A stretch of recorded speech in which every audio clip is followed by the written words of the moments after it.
Como iglesia tenemos que estar siempre enamorados de Jesús. Hoy nos va a tocar hablar de Esmirna, la iglesia que era perseguida. Apocalipsis capítulo 2, versículo 8 al 11. Amén. Si usted no trajo su Biblia, vamos a tratar de que usted pueda leer los versículos ahí en la pantalla. Amén.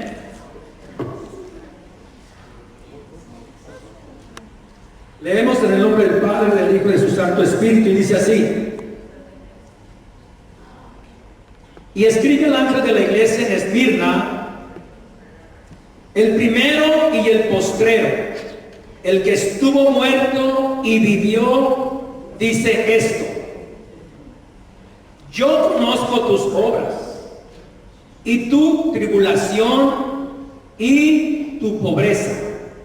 Pero escuche bien, pero tú eres rico, y la blasfemia de los que se dicen ser judíos y no lo son, sino sinagoga de Satanás. No temas en nada lo que vas a padecer. He aquí, el diablo echará a algunos de ustedes en la cárcel para que seáis probados, y tendréis tribulación por 10 días. Sé fiel hasta la muerte, y yo te daré la corona de la vida. El que tiene oído, oiga lo que el Espíritu dice a las iglesias. El que venciere no sufrirá daño de la segunda muerte. Escuchen bien cómo lo está diciendo Jesús. Quien está hablando y quien está dando la revelación a Juan es Jesús. Jesús, si usted lo nota en el primer versículo, vamos a volver allí. El versículo 8, escuchen bien nomás, quiero repasar esto y luego vamos a entrar al mensaje. Y escribe, es Jesús hablando a Juan, escribe al ángel de la iglesia en Esmirna, el primero y el postrero. Escuchen bien, Jesús siempre habla de quién es Él, porque Él se identifica quién es Él. Jesús es el primero, Él es el primero y Él es el postrero. Él es el que comenzó todo, porque por la palabra de Dios fueron creados los cielos y la tierra. Y la Biblia dice que sin Jesús, que Jesús es la palabra, sin Jesús nada hubiera sido hecho. Ahora, cuando dice que Jesús es el postrero, déjeme decirle, en una batalla de dos, el bien y el mal, siempre hay una batalla. Usted y yo estamos en esa batalla, pero Jesús vino y Jesús nos dio vida. Ahora, aunque usted y yo muramos, vamos a triunfar juntamente con Cristo. Jesús es el primero y Él va a ser el postrero. El que está con Cristo en esta batalla del bien y del mal, el que está del lado de Cristo, cuando Jesús dice yo soy el primero y yo voy a ser el postrero, o sea, yo voy a ser el que voy a terminar, yo voy a ser el último. Si usted y yo estamos en Cristo, estamos seguros. Él es el primero y el postrero, el que estuvo muerto, ¿y qué dice? Y vivió. Escuchen bien, ¿cómo se identifica Él? Primero y postrero, el que estuvo muerto y el que vive. Y Él vive para no morir jamás. Y si usted está en Cristo, el que está en Cristo es una nueva criatura. Las cosas viejas pasaron y todas son hechas nuevas. Por eso el valor del cristiano no está en lo que usted hace, sino en quien usted cree. Y cuando usted cree, entonces usted empieza a vivir lo que la palabra dice que usted debe hacer, y no lo que usted cree y no lo que usted siente. Porque muchas personas nos confundimos, andamos por lo que sentimos o andamos por lo que miramos. Equivocado. Si usted quiere a Cristo, lo que Cristo diga, eso hagamos. Vamos a orar y entramos al mensaje. Padre, te damos gracias en esta tarde. Gracias por amarnos, gracias por dejar esta palabra escrita, esta revelación de las cosas que van a suceder, de las últimas cosas que estamos viviendo, Señor, porque nosotros, tu iglesia de este siglo, estamos viviendo los últimos años, Señor. Creemos por lo que estamos mirando, creemos por lo que está sucediendo y por lo que tu palabra dice, Señor. Por lo tanto, en esta hora pedimos que tu Espíritu hable a nosotros, que tu Espíritu hable a nosotros la palabra, y que nosotros recibamos esa palabra y la pongamos por obra, para que así demos el fruto que tu palabra dice que se va a dar. Somos llamados a santidad, somos llamados a salir fuera de las obras del mundo. Por lo tanto, te pedimos que en esta tarde tu Espíritu venga y nos revele a Cristo. En el nombre de Jesús te lo pedimos. Y la iglesia dice, amén. A la primera iglesia en Éfeso le dice: yo conozco tus obras y tu arduo trabajo y paciencia. Déjeme decirle, Dios conoce lo que usted hace. Dios conoce lo que usted y yo hacemos. No está de más que la Biblia, en la revelación de Jesucristo, que es el Apocalipsis, esa palabra Apocalipsis quiere decir revelación. ¿Por qué? Porque Jesús vino, y escuche bien por qué lo hizo. Toda persona que dice que este libro no es la palabra de Dios está totalmente equivocada. 100% equivocado. A usted y a mí nos consta que cuando usted y yo venimos a Cristo éramos pecadores, andábamos en malos caminos, andábamos en malos hábitos, pero la palabra de Dios dice que cuando nosotros recibimos la palabra de Dios y la aplicamos a nuestra vida es totalmente cambiada. Y solamente con creer, nosotros hemos sido transformados. Jesús dice que Él es el primero y el último, que Él es el que estuvo muerto, mas ahora vive. ¿Por qué dice eso? Porque Él está declarando que Él es Dios.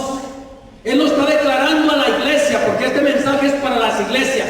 Ahora, en el Apocalipsis se mencionan 7 iglesias.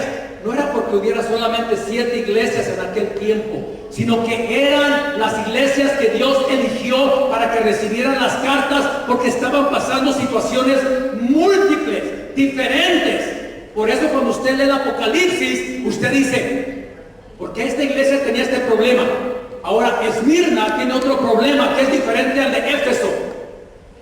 Éfeso dice que tenía un problema con los que eran los Nicolaitas, que ellos eran los que andaban, hermano, déjeme decirle, la vez pasada hablamos de esto, que aquellos que eran los Nicolaitas, ellos hacían caer a los que eran de Cristo. Toda persona que está sirviendo al Señor puede tener cerca a un Nicolaita. ¿Qué es un Nicolaita o Nicolaita? Es una persona que conoce la palabra de Dios, pero que está conectado con las cosas malas y empieza a decirle al que es cristiano: pues hacer esto no está tan malo. Esos son Nicolaitas, porque ellos empiezan a consentir de nuevo con el mundo. Y Jesús le dijo a los de Éfeso: yo sé tus obras, yo conozco tu arduo trabajo y paciencia, y has sufrido y has trabajado arduamente por mi amor de mi nombre. Y aunque Jesús le dijo que tenía unas cosas contra él, como que había dejado su primer amor, déjeme decirle, todo cristiano que ha conocido a Cristo y que ha dejado de hacer lo que uno hace cuando está enamorado. Yo no sé cuántas personas saben. ¿Cuántos han estado enamorados? ¿Cuántos han estado enamorados? ¿Se acuerda cuando se enamoró de la persona, del hombre o de la mujer? ¿Cómo andaba tras de él? Pensaba, soñaba, actuaba, gastaba. No dormía, ¿para qué le voy a decir que dormía si no dormía? Pensando y pensando. Pero cuando uno está enamorado, uno hace cosas que, aunque sean difíciles, se hacen tan fáciles. Ahora, cuando hablamos de lo espiritual, amar a Jesús es dejar todas las cosas. La palabra de Dios dice que nosotros no podemos agradar a dos señores. No podemos andar haciendo lo malo y querer agradar a Cristo. Regularmente preferimos dejar de hacer lo malo, pero amar a Cristo, adorar a Cristo, cantarle al Señor, someternos a la palabra de Dios.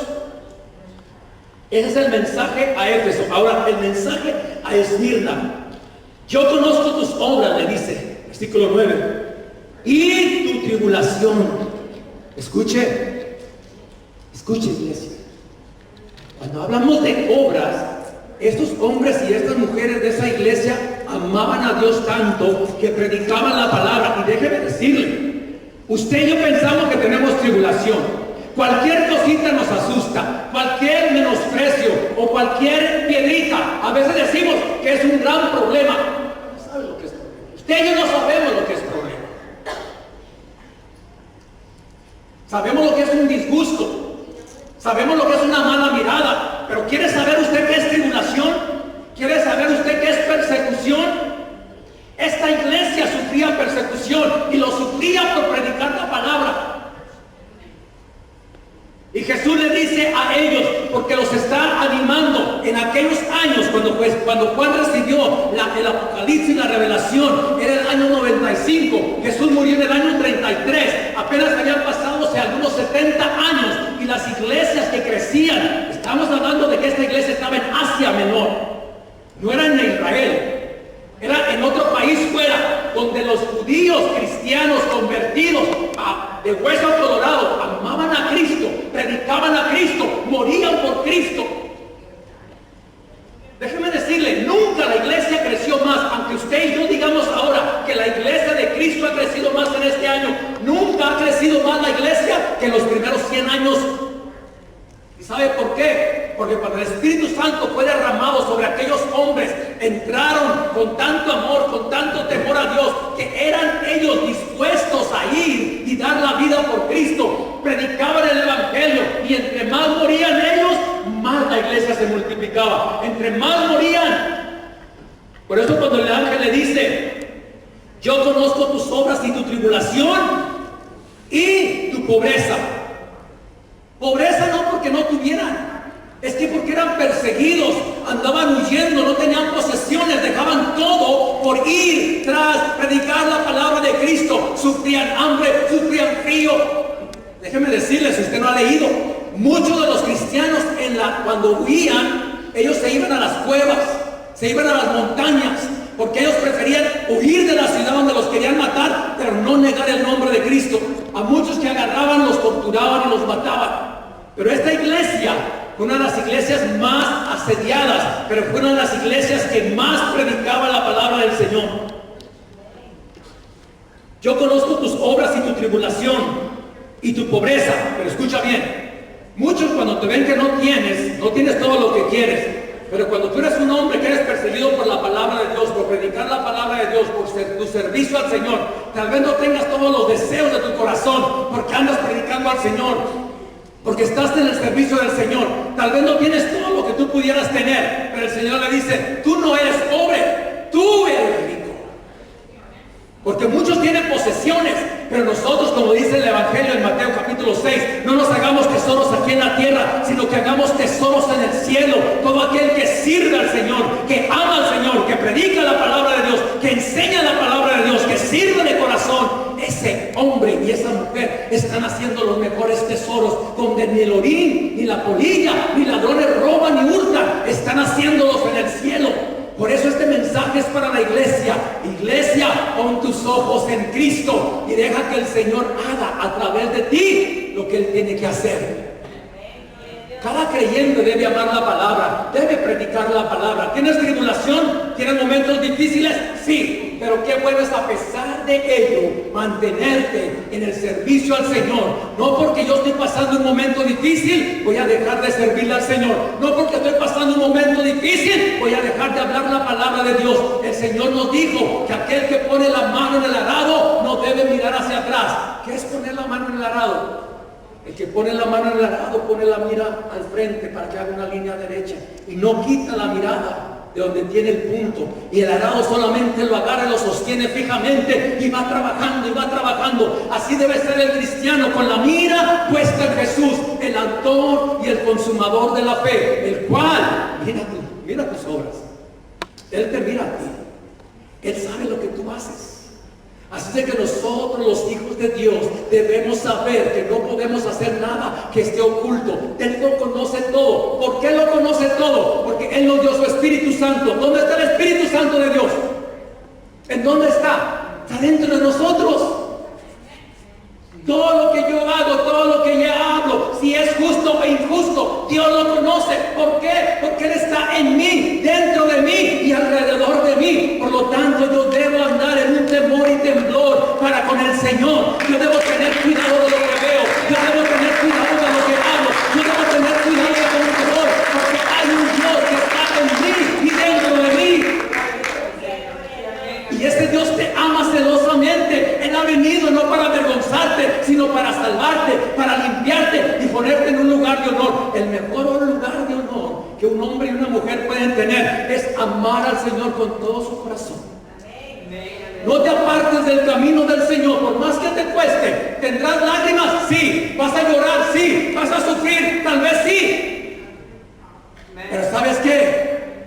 Poderoso es el Señor para levantarnos. Poderoso es el Señor, dice la palabra de Dios. Decía el apóstol Pablo cuando él sufría, decía: estamos derribados, pero no estamos destruidos. Estamos en tribulaciones y a veces azotados. A veces tenemos hambre, a veces tenemos frío. Pero ¿sabes qué? Él decía: en todas estas cosas somos los creyentes más que victoriosos, porque nos aferramos al mensaje del Evangelio. Vivimos para Cristo y no vamos a negar a Jesús. Jesús estableció su iglesia. Y déjame decirte, la iglesia de Cristo a través de los años fue perseguida. Si de algo te podemos decir, es que Jesús dejó a su iglesia. Ando buscando una imagen, creo que no me salió aquí en este. La iglesia en los tiempos de Jesús fue tan perseguida que muchos de ellos murieron.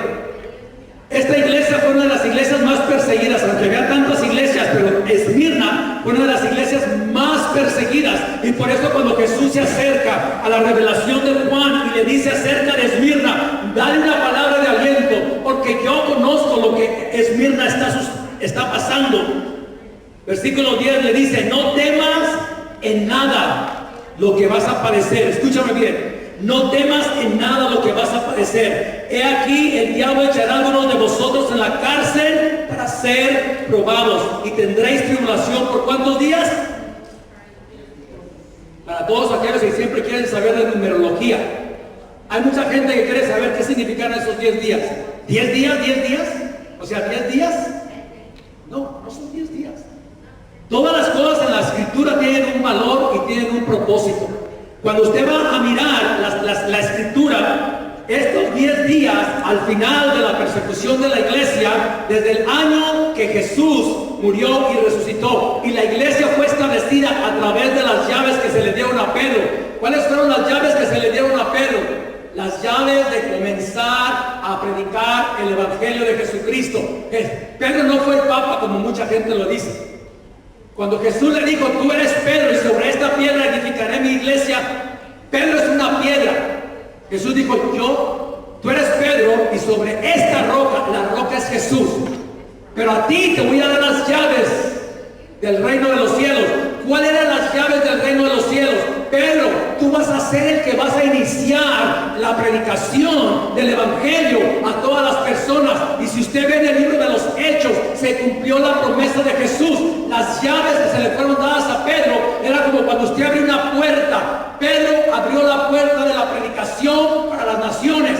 Fue el primer evangelista y fue el primero en colectar las primeras almas para el reino de los cielos. Esas fueron las llaves que se le dieron a Pedro, y no como lo dicen, que él es el Papa. No tiene nada que ver con Papa en la iglesia. La Biblia no habla de Papa. La iglesia habla de relación con Cristo. La Biblia no habla de religiones. ¿Se ha dado cuenta? El mundo está lleno de religiones, pero déjeme decirle, la palabra de Dios no busca religiones, no busca denominaciones. La palabra de Dios busca gente que ame a Dios, que guarde sus mandamientos y que predique el Evangelio de Cristo. Cuando usted llegue al cielo, no se le va a preguntar a cuál denominación iba, no le van a preguntar nada de eso, solamente le van a decir que hiciste con la palabra, el mensaje que te mandé. El mensaje es que debemos de arrepentirnos. ¿De qué? De todas las cosas malas que a veces practicamos. Hay una salvación. Si tú te arrepientes, la palabra de Dios, la sangre de Cristo te limpia de todo pecado. Yo ya soy creyente, yo ya me bauticé. Sí, pero muchas veces podemos tener tropiezos, y la palabra de Dios dice que nosotros tenemos un abogado que se llama Jesucristo, el cual intercede por nosotros, y Él es el único que nos puede limpiar, y eso es cada día. Amén. Den un aplauso al Señor.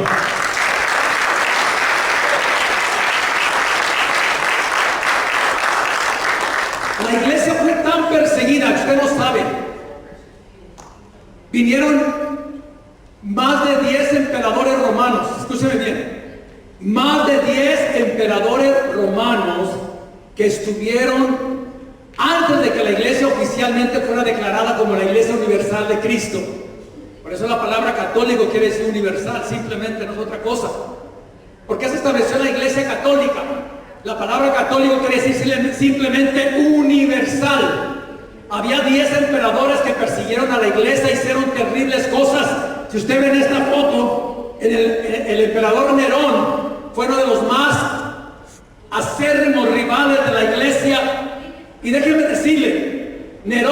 tiempo de locura, hizo que se le prendiera fuego a la ciudad de Roma.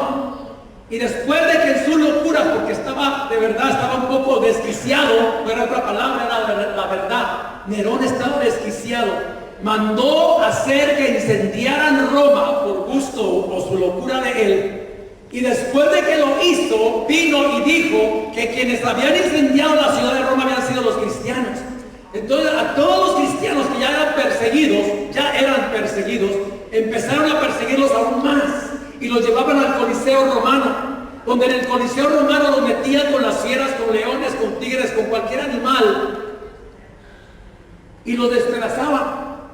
Pero los creyentes eran tan fieles al Señor que aunque ellos eran atormentados, dice que los ponían en el centro, jóvenes, niños, no creen que nomás eran ancianos, era gente joven, y les decían esto, escuchen bien: Satanás usa a sus seguidores, aunque usted no lo crea, hay gente que sigue a Satanás. ¿Por qué? Porque hacen lo malo.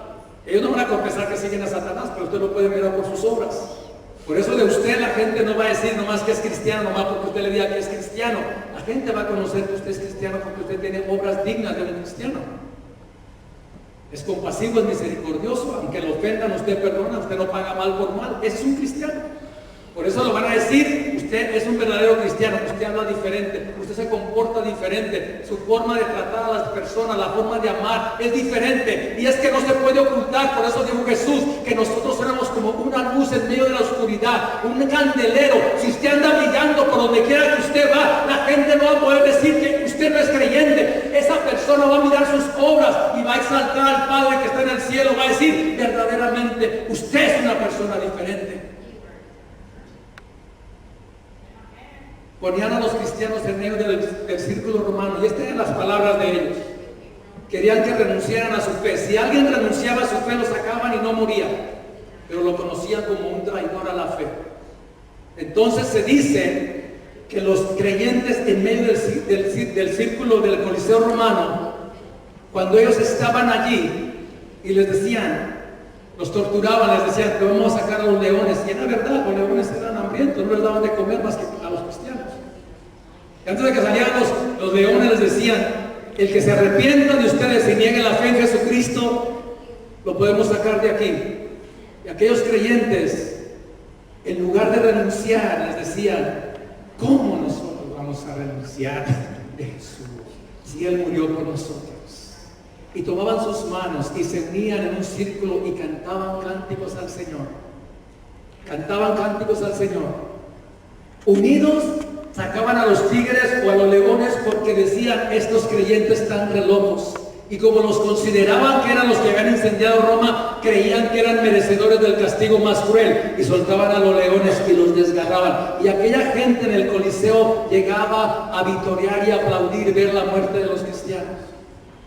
Muchos de los que no murieron en el Coliseo romano, si usted ve a un lado las catacumbas eran un lugar, porque si usted no sabe, Roma está construida sobre túneles. No hay ninguna ciudad en el mundo que tenga más túneles que Roma, porque cuando no podían construir Roma, cuando querían construir Roma y no tenían los materiales para construir Roma, empezaron a excavar, porque de abajo encontraban bastante arena. Entonces Roma está construida sobre túneles y más túneles profundos. Entonces las catacumbas fueron los únicos lugares donde los cristianos podían correr y esconderse. Y muchos de ellos, como usted ve allí, las tumbas, muchos de los que morían no los podían ni siquiera dar un sepelio correcto, enterrados en ningún lugar, no les permitían. Entonces, si usted hoy va a las catacumbas romanas, va a encontrar que allí hay muchos lugares donde muchos creyentes murieron y estuvieron enterrados por años. Hacían los hoyos en las paredes y allí los enterraban. Nerón no fue como le dije, uno de los más crueles. A muchos de los creyentes, cuando los arrestaban o los tomaban presos, los ponían sobre algunas cruces, y déjeme decirle, los llenaban de brea. ¿Usted se conoce lo que es la brea? Es como un aceite o algo chicloso, pegajoso, y los embarraban de esa brea y les prendían fuego, y eran antorchas que alumbraban la noche. Las calles estaban alumbradas por cuerpos de creyentes. Por eso cuando la Biblia le dice a esta iglesia: yo sé lo que tú vas a padecer. He aquí, el diablo echará a algunos de vosotros en la cárcel para que sean probados y tendréis tribulación por 10 días. 10 días se convirtieron, hermano, desde el año 35 después de Cristo. Cristo murió en el año 33. Después de la persecución hasta el año 312. 10 diferentes emperadores que estuvieron cruelmente persiguiendo a la iglesia.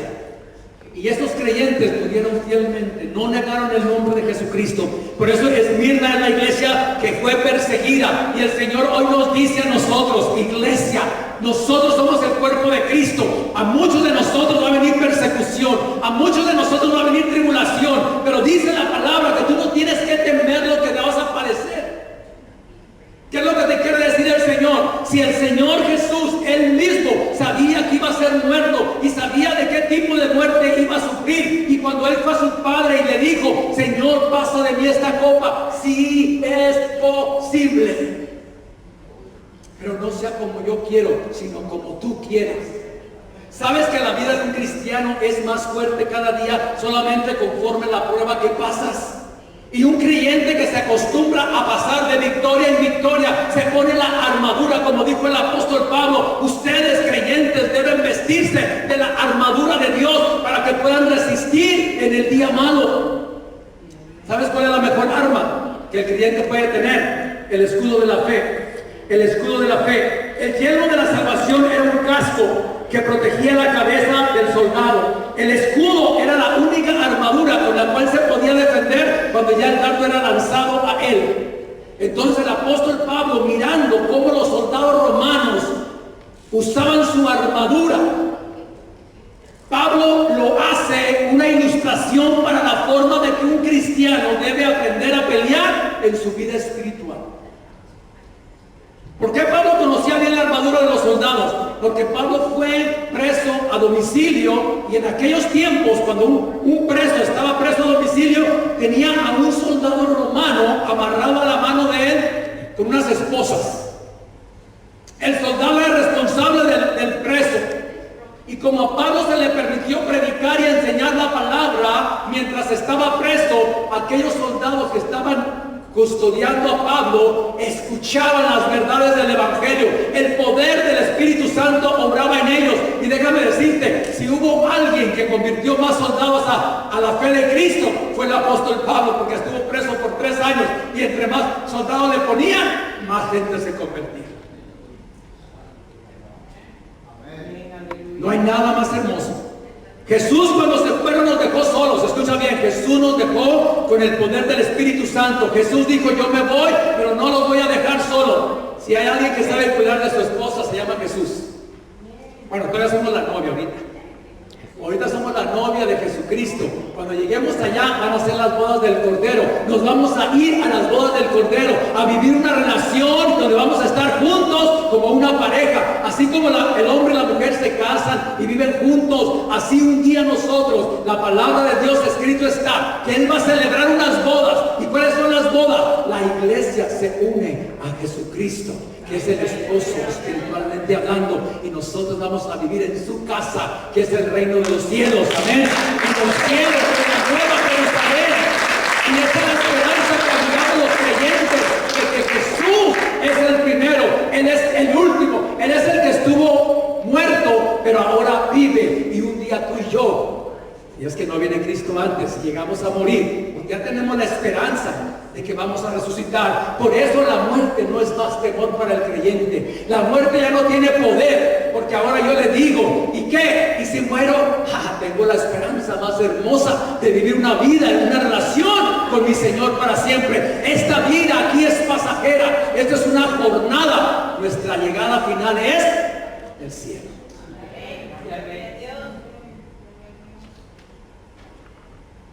A los creyentes los crucificaron, los mantenían encendidos como unas antorchas.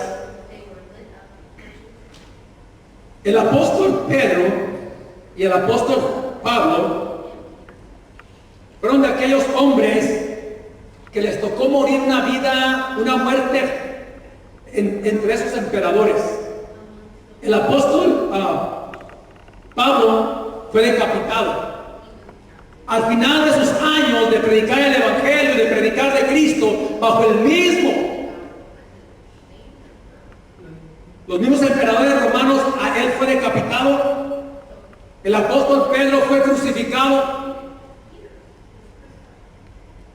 Pedro, cuando le dijeron que iba a morir crucificado porque los colgaban igual que a Cristo, Pedro, recordando que él lo había negado y que no era digno de morir como murió su Señor, les dijo: yo no quiero que me crucifiquen cabeza para arriba, yo quiero morir cabeza para abajo.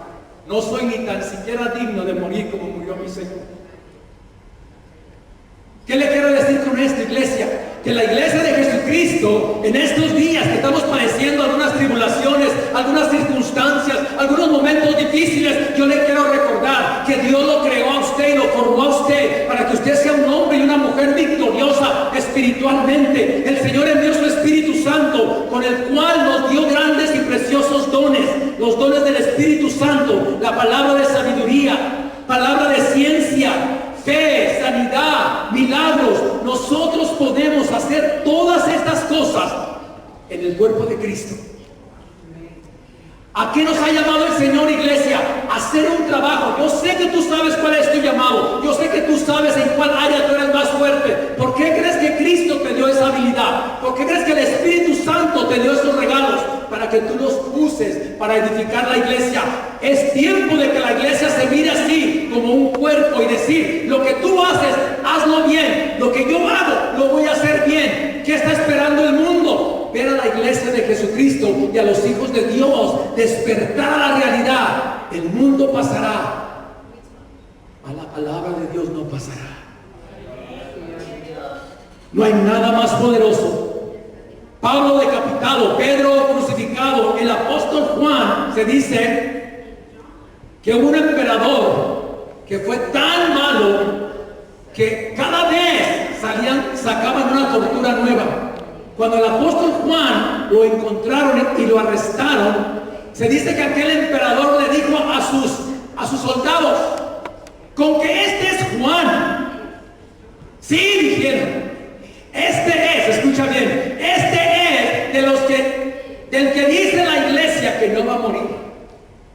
Porque usted se acuerda que cuando Jesús estuvo acá y le dijo a Pedro que si lo amaba, 3 veces le preguntó Jesús a Pedro: ¿me amas? Y Pedro le decía: tu Señor, tú sabes que te amo. Pedro, ¿me amas? Tú sabes que te amo. Apacienta mis ovejas. De repente ve que Juan venía, y dice que cuando miró a Juan venir, que Pedro le dijo al Señor Jesús: ¿y qué de este? Mira lo que dice Juan 21, 22 y 23. Jesús le dijo: si quiero, escuchen bien, es palabra de Dios. Jesús le dijo: si quiero que él quede hasta que yo venga, ¿qué a ti? Jesús está hablando con Pedro. Tú sígueme. ¿Y qué pasó después? ¿Qué pasó después? Cuando Pedro fue a decir: Jesús dijo que este no va a morir. ¿Ya dice la Biblia? Este dicho se extendió entonces entre los hermanos que aquel discípulo no había de morir. Cuando Juan es arrestado por este emperador, aquel emperador tuvo tanto, pero tanto coraje contra él, porque se decía que él no iba a morir. Y le dijo al soldado: pues a ver, vamos a ver si este Juan no va a morir. Y antes los crucificaban, lo echaban a los leones. Dijeron: ¿y de qué manera queremos matar a este para que todos lo vean? ¿Por qué no lo metemos en aceite hirviendo? Y dice que empezaron a poner el aceite a hervir. Y Juan estaba quieto, tranquilo, porque él sabía que aquel que le había prometido estar con él todos los días y hasta el fin del mundo estaba a su lado. Y él platicaba y conversaba con Jesús y le decía: Señor, si este es el día que hasta aquí, Señor, recíbeme arriba. Juan oraba, y mientras oraba dice que aquellos calentaban el aceite. Cuando ya estaba caliente, dice que lo tomaron y lo lanzaron al aceite. ¿Es verdad? Dice que aquel hombre estaba en medio del aceite y estaba parado con sus manos levantadas, pensando pues que él se iba a consumir allí. Y Juan alababa y adoraba, y todos los hombres del Coliseo miraban que Juan no se quemaba. Y entre más tiempo pasaba Juan, más alababa al Señor y adoraba al Señor. Y cuando todos aquellos vieron que Juan no se quemó, hermano, Juan no se quemó, dice que Juan empezó a alabar con más gozo y con más alegría. ¿Se imaginan la experiencia de estar en el aceite hirviendo y no quemarse? Y Juan dice que alababa y exaltaba al Señor. El emperador se enfureció tanto porque Juan no lo pudo matar. Entonces más la gente creía este dicho, que él no moriría. Y dijo el emperador, avergonzado porque no pudo matar a Juan y porque en lugar de que la fe cristiana descendiera, más gente creía, porque Dios hizo un milagro al medio de los ojos de todos. A Juan lo pusieron en la frente hirviendo y no se quemó. Usted no sabe esto porque no está escrito en la Biblia, pero sí es verdad. Entonces el emperador enfurecido dice que tomó a Juan y lo mandó al exilio. Porque se enojó tanto que dijo, no quiero que este Juan vaya a andar hablando de lo que miró y de lo que pasó, y no quiero que la gente lo mire más, y lo mandó supuestamente desterrado a la isla de Patmos, y no sabía que en la isla de Patmos estaba Jesús esperándolo para dar la revelación más importante de nuestros días, que es el Apocalipsis, de cómo los tiempos finales van a terminar. Aquí Jesús quería a Juan, y aquí Jesús lo llevó. Por eso, ¿por qué tú, cuando pasas una tribulación, una angustia o un momento difícil, por qué tú piensas que es lo peor? ¿No será que Jesús está usando esos mismos momentos para llevarte a un momento de intimidad con Él y Él quiera revelarte algo nuevo? Iglesia, las tribulaciones, las angustias, los momentos difíciles no es lo peor. Lo peor es no confiar en el Señor, que Él te va a sacar de ahí adelante. Juan, qué revelación. Llegó pensando que iba a estar en una isla, era la isla más desierta, era la peor de las islas que había en ese tiempo. Y allí Juan llegó. Y déjame decirte, ¿quién te dijo que en los desiertos no corre agua? Cuando el pueblo de Israel iba en el desierto y se quejaba de todo lo que necesitaban, de todo Dios le proveyó. ¿Quién te dijo que en tus momentos de sequedad, o en tus momentos de desolación, o en tus momentos de dificultades, quién te dice que no estás a punto de ver un milagro en tu vida? La palabra de Dios dice que Jesús es el mismo de ayer, de hoy y por todos los siglos. La iglesia de Jesucristo tiene un Cristo poderoso que te envió el Espíritu Santo y te ha rodeado de grandes cosas, y Él es el que te dice, clama a mí y yo te enseñaré cosas grandes, ocultas que tú no conoces. ¿Dónde está el poder de la iglesia? En la oración. ¿Dónde está el poder de la iglesia? En la acción. Pedid, y al que pide, Dios le da. Toca, y al que toca, Dios le abre. Busca, y el que busca, halla. ¿Por qué? Porque cuando tú buscas, tú vas a buscar solamente aquello que tú crees que puedes encontrar. Y Jesús, que es el que está sentado a la diestra del Padre, intercediendo por la iglesia, por ti y por mí, Él dice, yo no te dejaré huérfano. Él mandó al Espíritu Santo y el Espíritu Santo está con nosotros, hermanos. Los apóstoles que sufrieron los tiempos más difíciles, las persecuciones más atroces, los momentos más angustiosos, sufrían frío, sufrían hambre, eran torturados, eran golpeados. La iglesia de Jesucristo, ¿sabes cuántas personas murieron en la persecución de los romanos? Del año después de Cristo, que Cristo murió, al año 3312. Se dice que en el Imperio Romano, tan solamente con los 10 emperadores, que son los 10 días que el Apocalipsis dice, no eran 10 días, sino que eran 10 emperadores que tú vas a leer en la historia, desde Nerón hasta Constantino. Constantino fue el emperador que hizo que la iglesia fuera aceptada, porque él quería el poder político. Él nunca quería que la iglesia fuera reconocida por el poder que tenía, sino porque era un movimiento fuerte y poderoso. Pero déjame decirte, fueron 10 días, 10 emperadores. ¿Sabes cuántos creyentes de hueso colorado que amaban a Cristo murieron? Fueron 5 millones de personas las que murieron por causa del Evangelio y el testimonio de Cristo. Y nosotros estamos diciendo que estamos pasando momentos difíciles cuando pasa algo. Iglesia, despierta. El Señor nos tiene aquí para que tú y yo nos fortalezcamos en el poder de su fuerza. ¿Cuál es el poder de su fuerza? La unidad. Vamos a desechar todo aquello que viene contra el pensamiento del Evangelio. Vamos a desechar todo aquello que nos quiere dividir. La iglesia debe permanecer unida. Por eso se dice que cuando la iglesia pasa luchas y se mantiene unida, es la iglesia más poderosa. Usted y yo debemos de desechar las cosas que nos quieren separar. Mira lo que dijo el apóstol Pablo. Por eso me regocijo en mis debilidades, insultos, privaciones, persecuciones y dificultades que sufro. ¿Por qué las sufría? Por Cristo. Cuando tú ves a las personas a los ojos, aquellos que te hacen daño o aquellos que te persiguen, y los amas como Cristo te dijo, porque la palabra de Dios dice que nosotros los creyentes no podemos pagar mal por mal, debemos de hacer lo que el Señor nos mandó. Si nos hacen mal, vamos a hacer bien. Si nos están persiguiendo, vamos a orar por ellos. ¿Sabes por qué? Porque entonces el poder del Evangelio se hace real y se hace palpable. El cristiano verdadero es aquel que obedece a Cristo. No pagamos mal por mal, no pagamos ofensa por ofensa, insulto por insulto. La palabra de Dios dice que todos lo sufrimos por Cristo, porque cuando soy débil, entonces soy fuerte. Dígalo, cuando soy débil, entonces soy fuerte. ¿Por qué? Porque tu debilidad llega a los pies de la cruz, que es Cristo. Cada vez que vienes con angustia, con tristeza, con algún problema, la palabra de Dios dice que vayamos a Cristo y que echemos sobre Él todas nuestras ansiedades, porque Él cuida de nosotros. A esta iglesia Él le dijo: no temas lo que vas a padecer, porque vas a sufrir por 10 días.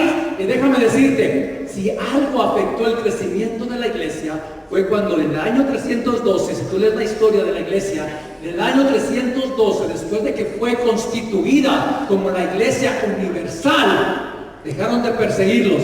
Y déjame decirte, ¿dónde se paró el crecimiento? Cuando no hubo persecución.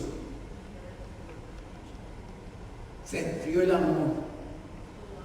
La iglesia, cuando era perseguida, era ferviente, oraba bajo el poder del Espíritu Santo, buscaban siempre predicar a Cristo, y la iglesia iba pujante, iba creciendo. Entre más morían, más gente crecía en el Evangelio.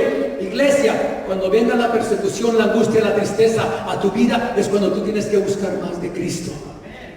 No te alejes del Señor. El Señor te envía el Espíritu Santo a tu vida para que tú y yo podamos, a través del Espíritu Santo, alabar y exaltar. Por eso yo motivo a la iglesia. Iglesia, únase en oración. Hay algo que no hemos hecho últimamente, es ayunar. Septiembre yo quiero con la iglesia meternos a un mes de ayuno y oración. ¿Qué quiere decir esto? La iglesia debe encender ese fuego por dentro de su corazón. Si algo te manda el Espíritu Santo que hagas, lo tienes que hacer. No es el pastor, es el Espíritu de Dios que te llama celosamente y te dice: tú has dejado tu primer amor. Ya no me cantas como antes me cantabas, ya no me adoras como antes me adorabas, ya no me buscas con aquel anhelo que antes tenías de estar en mi presencia. Y esto es para cada uno de nosotros. El Señor está con sus brazos abiertos. Él tiene grandes cosas que darte. ¿Cómo va a haber la manifestación del Espíritu Santo en tu vida si ya no quieres ni orar por las personas? Cada vez que hay una necesidad, buscamos a alguien más que lo haga. Cada persona que encuentre una necesidad de alguien, de tu amigo, de tu padre, de tu madre, de tu compañero de trabajo, de quien sea, tú como creyente tienes el poder del Espíritu Santo para decirle: sabes, hay alguien que te puede ayudar, se llama Jesús, y el Espíritu Santo de Dios está en mí, yo voy a orar por ti. Cuando usted empiece a accionar, la gente va a mirar la realidad, pero usted es el hombre y la mujer que Dios quiere usar. No se avergüence del Evangelio. Por eso yo se lo digo a los hermanos que se bautizaron: no te avergüences.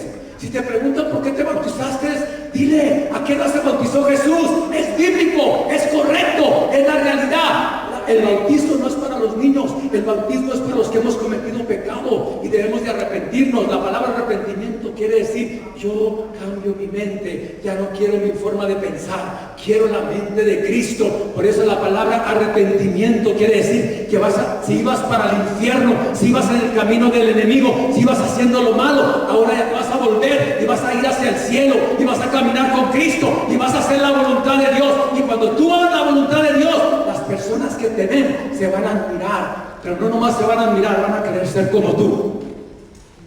Pero la única manera que las personas van a querer ser como tú es cuando tú amas, cuando tú hablas, cuando tú oras por ellos. Esa es la iglesia de Jesucristo. Esmirna, la segunda iglesia, que aunque fue perseguida y pasó muchas tribulaciones, la palabra de Dios dice que fue una de las iglesias que más crecía en aquellos tiempos. Iglesia, tu crecimiento no está cuando las cosas están en paz, es cuando muchas veces hay luchas y hay pruebas, es porque Dios está haciendo algo a favor nuestro y la iglesia debe confiar en su Señor. Iglesia, es tiempo que te levantes. Te voy a pedir que te pongas de pie. Es tiempo que te levantes y adores a tu Señor. Es tiempo de que digas: Señor, aquí está mi vida, no quiero, Señor, hacer mi voluntad. Señor, aunque estoy pasando momentos difíciles, yo creo que tú estás conmigo, tú estás en mí y alrededor de mí, y por eso la iglesia crece cuando la iglesia mira a Cristo, toma la palabra de Dios y la vive y la aplica en toda su manera de caminar. En todos los días de tu vida debes de exaltar al Señor. Pasarán momentos difíciles, sí, pero el Señor dice que Él está contigo. A esta iglesia al final le dice: el que tiene oídos, y se lo expliqué la semana pasada, esto quiere decir que si tú lo puedes oír, tú lo puedes vivir. Y si tú lo puedes oír y lo puedes vivir, tú vas a ser un hombre y una mujer victoriosa. Eso es lo que la palabra de Dios quiere decir. El que tiene oídos para oír, oiga lo que el Espíritu dice a las iglesias: el que venciere no sufrirá daño de la segunda muerte. El que tiene a Cristo y llega a morir en este cuerpo, y este cuerpo es enterrado, un día tú no vas a ser llamado para ser condenado. La condenación, después de que uno vivió en pecado y murió en pecado, la segunda muerte es la muerte eterna, es la condenación eterna. Mas para los que están en Cristo Jesús y han recibido a Jesús y mueren en Cristo, cuando tú te levantes no vas a sufrir la segunda muerte. La segunda muerte es para aquellos que rechazaron a Jesucristo. Por eso la Biblia dice que nosotros, los creyentes, debemos de predicar a Cristo a toda criatura, para que esto no vaya a la condenación, porque para esto apareció Jesús, para deshacer las obras del diablo. Iglesia, es tiempo. Es tiempo, iglesia, que tú abras tu corazón al Señor. Es tiempo de que tomes la palabra de Dios y la vivas, porque la palabra de Dios es la que te da vida y es la que te da victoria. En esta hora queremos orar en un momento de intimidad con el Señor. Queremos adorar al Señor y decirle: Señor, mi vida te pertenece. Señor, yo quiero vivir en la plenitud de tu Espíritu Santo. Yo quiero ser lleno de tu Espíritu Santo. Sopla en mí, Señor. Aquí está mi vida, aquí está mi corazón. Si aquellos hermanos dieron su vida físicamente, sufrieron, Señor, cuánto más yo hoy que estoy pasando ciertas cosas, ciertas dificultades, cuánto más yo debo anhelar tu presencia. Es tiempo, iglesia, de levantarnos. Nuestros hogares deben ser los hogares donde el Espíritu de Dios se mueva. El Espíritu Santo de Dios debe estar en tu corazón. Las palabras de Dios deben de estar en tus labios. Es tiempo de adorar al Señor juntos. En casa es tiempo de levantar un altar donde podamos adorar al Señor juntos. Que aquel lugar sea un lugar de adoración. Que aquel lugar sea un lugar donde la presencia de Dios habita, donde la presencia de Dios se siente, donde los amigos y las amigas son bienvenidos, y donde ellos pueden sentir la presencia de Dios, y donde muchos corazones de tus amigos van a cambiar sus vidas, porque hay una pareja, hay un hogar donde el Espíritu de Dios fluye. Oh, gloria a tu nombre, Jesús. Gloria a tu nombre. Adoremos al Señor, adoremos al Señor. Yo quiero adorar al Señor. Cantemos al Señor. Es un momento de adoración. Dile: Señor, aquí está mi corazón, Señor. Yo quiero caminar contigo. Donde tú me guíes, Señor, allí iré yo. Donde tu Espíritu me guíe, Señor, yo quiero ir. Oh, Espíritu Santo de Dios, ven sobre nosotros. Clama al Señor, iglesia. Clama al Señor.